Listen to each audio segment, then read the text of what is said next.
See, the date is August 11th, 2026. Toronto, Canada. The morning after. Sobeys Stadium stands silent. Empty. The echoes of what once was linger in the air like a ghost. Just 24 hours ago, this venue was a cauldron of noise, passion, and national pride. 10,077 fans packed into every seat, waving Philippine flags, chanting a name that had become synonymous with hope, with resilience, with the Filipino spirit. That name was Eala. But now, the stadium is empty. The flags are gone. The chants have faded into silence. And in their place, something far more dangerous has emerged. A storm of fury, a wave of anger, a backlash that has shaken the National Bank Open to its very core. No Alex, no crowd. The hashtag is trending worldwide. The tournament directors are scrambling. The media is in a frenzy. And the question on everyone's lips is simple but devastating. What happens to a tournament when its biggest star is eliminated? What happens when the player who sold out stadiums in 30 minutes, who generated thousands of ticket sales, who turned Toronto into a home away from home for millions of Filipinos, is no longer in the draw? The answer, it turns out, is chaos. This is the story of the backlash that followed Eala's heartbreaking defeat. This is the story of a tournament that faced a fan revolt. This is the story of no Alex, no crowd, and the shocking aftermath that has left the tennis world reeling.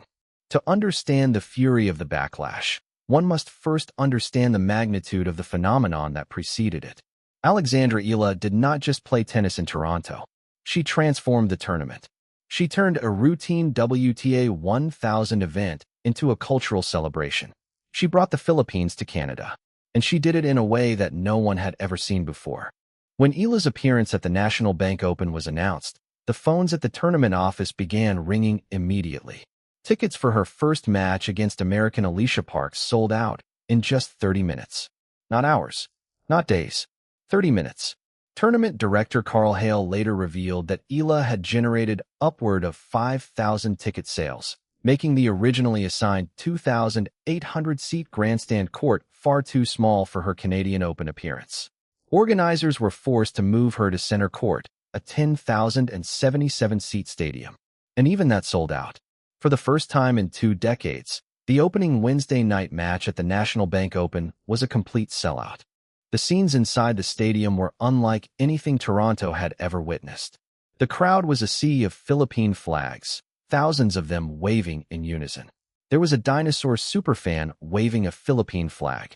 There were banners written in Filipino. There were chants of Eala, Eala, that echoed through the venue. The atmosphere was electric, emotional, and overwhelming. Eala herself was moved by the display. After her first victory, she addressed the crowd in Filipino, "I wagaway nayo na yung mga bandila nayo at Patinjan. Show me your flags." She said, "There are so many Filipinos in the crowd tonight, so many flags. Thank you."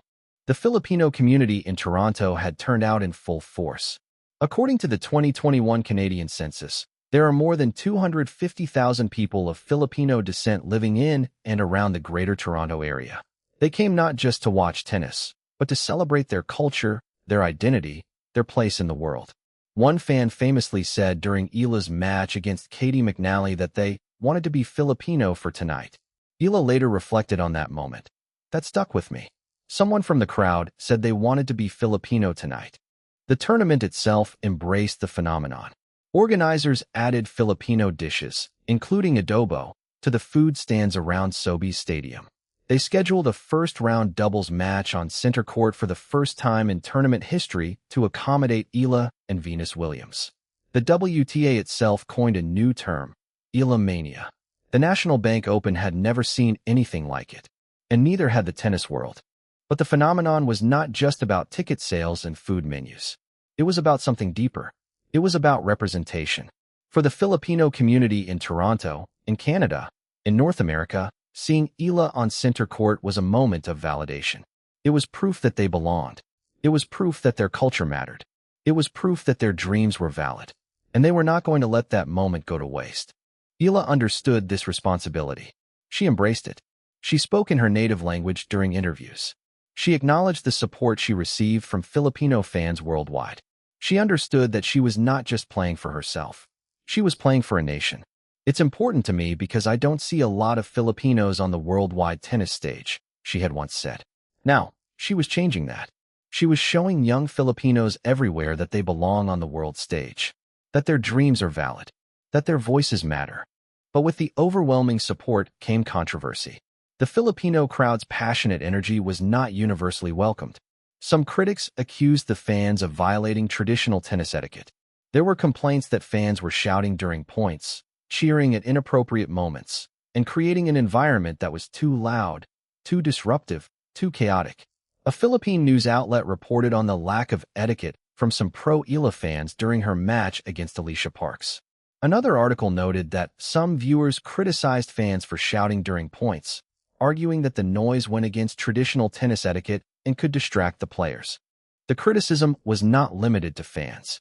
Some players and commentators questioned whether the overwhelming support for Eala created an unfair playing field. Jessica Pegula, who had faced Eala in the Washington final, admitted that it was not fun to play against the Filipina star. Belinda Bencic, who would eventually end Eala's run, was asked about the atmosphere. She acknowledged the energy but also noted her preference for quieter playing conditions. Bencic had a history of frustration with crowd noise, including her infamous "shut up" outburst at the China Open the previous year. But for every critic, there were thousands of supporters. Eala herself defended her fans. She said, "It is incredible to have my countrymen cheering me on, knowing that we are all in this together." She acknowledged the electric atmosphere created by the crowd, calling it a privilege to experience such support while competing on tour. She also noted that the support extended beyond just Filipinos. "I heard someone in the crowd say they wanted to be Filipino for tonight," she said after her win over McNally. That stuck with me. The debate over the Filipino crowd's behavior became a subplot of the tournament, a sign of the cultural clash that Eala's rise had ignited. Traditionalists saw the crowd as disruptive. Progressives saw it as a sign of the sport's evolution. But both sides agreed on one thing: the Eala effect was real. It was powerful, and it was not going away anytime soon. Then came the injury. In her third-round match against Caty McNally, Eala rolled her ankle. The stadium gasped. The physio rushed to her side. But Eala got up. She fought through the pain. She won the match in 3 sets, extending her winning streak to 7 matches. The crowd erupted. But the injury was a warning, a sign that her body was reaching its limit, a sign that the fairy tale might not have a happy ending. August 10, 2026. Sobe Stadium. Center court was packed. The Philippine flags were waving. The chants were echoing. Alex Eala walked onto the court to face Belinda Bencic, the Swiss veteran, the Olympic gold medalist, the 2015 champion of this very tournament. The crowd was ready. The nation was praying. But the match would not go according to plan.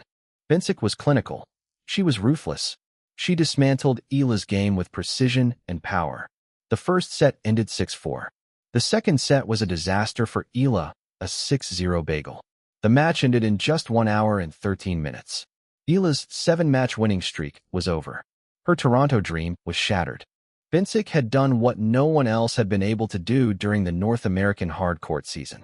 She had quieted the eardrum-splitting fervor of Eala's passionate fanbase. The pro-Eala crowd, gracious in defeat, showered Bencic with cheers in the postgame. But the silence that followed was deafening. The fairy tale had ended, and with it, something else began to stir. The statistics told the story of Bencic's dominance. She finished with 23 winners and just 6 unforced errors. She won 72% of first serve points. She converted 6 of 10 break points. Eala, by contrast, had managed only 16 winners and 15 unforced errors. She broke serve just twice after converting 4 opportunities.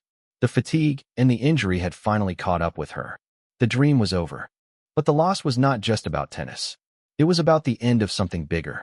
For the Filipino community, Eala's elimination was a blow to their hopes, their dreams, their sense of pride. They had invested so much in her journey. And now, it was over. Or so they thought. What they didn't realize was that the real drama was about to begin. August 11, 2026. The morning after.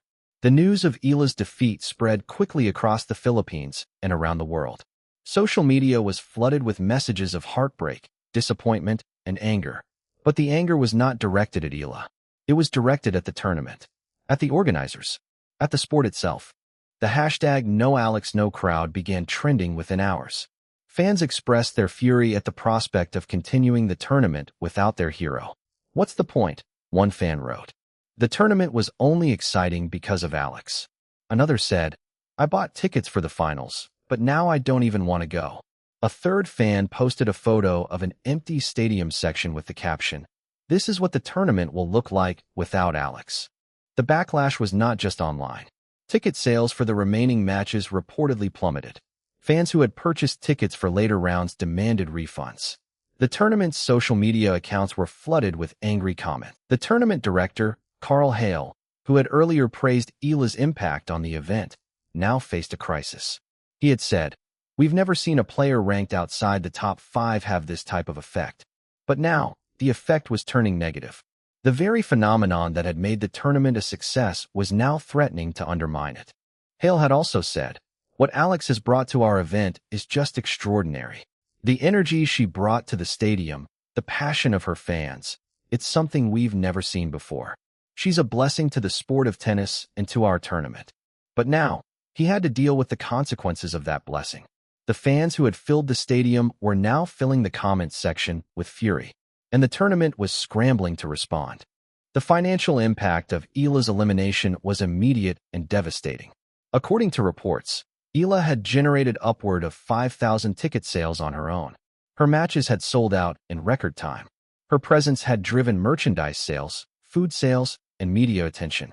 Her elimination meant that all of that revenue was at risk. Ticket sales for the quarterfinals, semifinals, and finals had been strong, driven largely by the expectation that Eala would make a deep run. But after her elimination, the demand evaporated. Fans who had purchased tickets for later rounds began selling them at a loss. Some simply did not show up. The stadium that had been packed for Eala's matches was now noticeably emptier. The tournament sponsors also felt the impact. Eala's matches had attracted massive television ratings, driven by the Filipino diaspora around the world. Her elimination meant that those ratings would drop. Sponsors who had paid top dollar for visibility during the tournament were now facing diminished returns. The tournament's bottom line was taking a hit. The economic impact extended beyond the tournament itself. Local businesses near Sobe Stadium had benefited from the influx of Filipino fans. Restaurants, hotels, and shops had seen a surge in customers. Now, that surge was gone. The economic ripple effect of Eala's elimination was being felt throughout the Toronto community. Carl Hale, who had been so effusive in his praise of Eala, now faced a different challenge. He had to manage the fallout from her elimination. He had to reassure sponsors, fans, and players that the tournament was still worth watching. But the damage had been done. The magic was gone, and the backlash was only growing. The backlash was not just about economics. It was about culture. It was about identity. It was about a community that had finally found a hero on the world stage, only to see that hero's journey cut short. The Filipino community in Toronto, in Canada, in the United States, and around the world was furious. They had invested their hopes, their dreams, their pride in Alex Eala. And now, they felt that the sport had failed them. There was anger at the scheduling. Some fans questioned why Eala had been forced to play so many matches in such a short period of time. They pointed to the grueling schedule, the lack of rest, the injury that had plagued her. They blamed the tournament for not doing more to protect her. They blamed the WTA for not giving her more time to recover. There was anger at the critics. The fans who had been accused of being too loud, too disruptive, too passionate, now felt vindicated. They had been criticized for their enthusiasm, but now they were being told that their absence was a problem. The irony was not lost on them. They had been told to quiet down. Now they were being told to come back. "You wanted us to be quiet. Now you want us to come back? Make up your mind," one fan tweeted. There was anger at the media. A Canadian news segment meant to celebrate Eala's rise instead sparked backlash online when the anchor mistakenly called her American. The error was seen as a symbol of the disrespect that Filipinos often face, the erasure of their identity, the failure to recognize their contributions. The hashtag Eala is Filipino trended alongside #NoAlexNoCrowd. But the anger was also a sign of love. The Filipino community was not angry because they didn't care about tennis. They were angry because they cared so deeply about Eala. They had embraced her as their own. They had traveled from across Canada, across the United States, across the world, to support her. And now, they felt that their support had been taken for granted. The tournament had welcomed their money, but had it welcomed their culture? The answer, for many fans, was no. The backlash at the National Bank Open did not go unnoticed by other tournaments. Tennis directors around the world watched with concern. The Eala phenomenon was not limited to Toronto. It was global. And if one tournament could face a fan revolt after her elimination, any tournament could. The Cincinnati Open, where Eala was scheduled to play next, began preparing for the possibility of a similar backlash. Tournament organizers reportedly reached out to Eala's team to discuss her participation and the potential impact of her presence or absence. They knew that her fans would follow her wherever she went, and they knew that those fans could make or break a tournament's success. The U.S. Open, the final Grand Slam of the year, was also watching closely. Eala's potential participation in New York was already generating buzz, but the organizers knew that the stakes were higher now. If Eala were to be eliminated early, the backlash could be even more intense. The eyes of the tennis world were on Toronto, watching to see how the situation would unfold. The WTA itself was forced to take notice. The organization had coined the term Eala mania, but now, they had to reckon with the consequences of that mania. The sport had a new superstar, but that superstar came with a massive, passionate, and demanding fan base. The WTA would have to learn how to manage the Eala effect, or risk facing the wrath of millions of fans.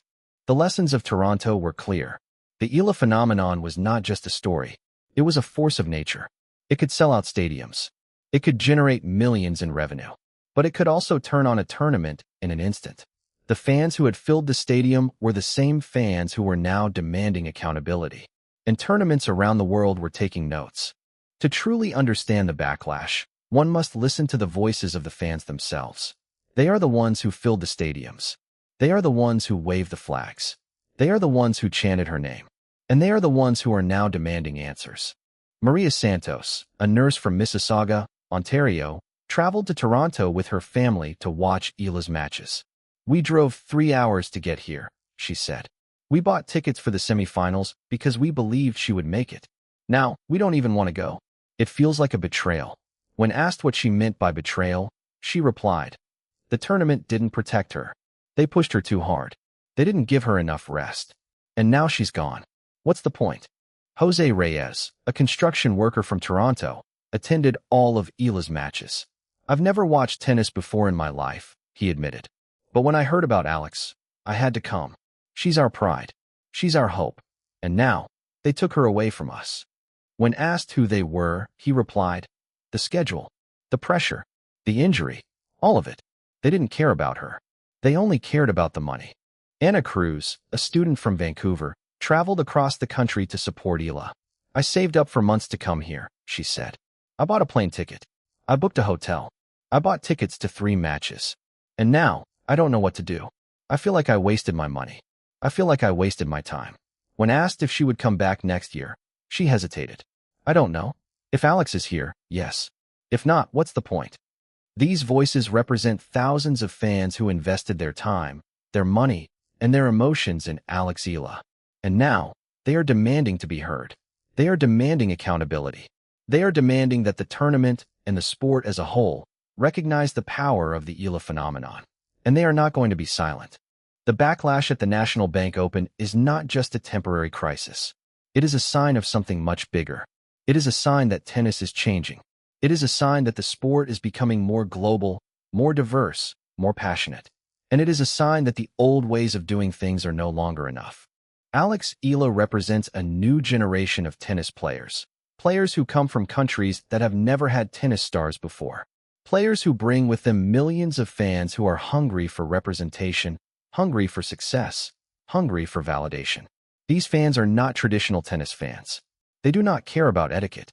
They do not care about tradition. They care about their hero, and they will follow her wherever she goes. The National Bank Open learned this lesson the hard way. They underestimated the power of the Eala phenomenon. They underestimated the passion of the Filipino community. They underestimated the backlash that would follow her elimination. And now, they are paying the price. But the lesson is not just for Toronto. It is for every tournament, every organizer, every player who doubts the power of the Eala effect. The sport is changing. The fans are changing. And if tennis wants to survive, it must change with them. As for Eala, her journey is far from over. She will recover from her injury. She will continue her training. She will compete in Cincinnati and the US Open. And she will bring her fans with her. The backlash at the National Bank Open was a warning. A warning that the tennis world ignores at its own peril. No Alex, no crowd is not just a hashtag. It is a statement. A statement that the fans have power. A statement that the sport cannot survive without its stars. A statement that Eala is not just a tennis player. She is a movement. And movements do not disappear. They grow. They evolve. They transform everything in their path. The tennis world is watching. The fans are waiting. And Eala is just getting started. This is not the end. This is only the beginning. The tournament director Carl Hale, reflecting on the week, said, "The atmosphere of this tournament was just amazing. Filipinos showed the world who they are." But as the backlash grew, it became clear that the show could not go on without its main attraction. The tournament had become a celebration of Filipino culture and pride. And without Eala, that celebration was over. The applause faded into silence. And the roar of Eala was replaced by the battle cry of "No Alex, no crowd."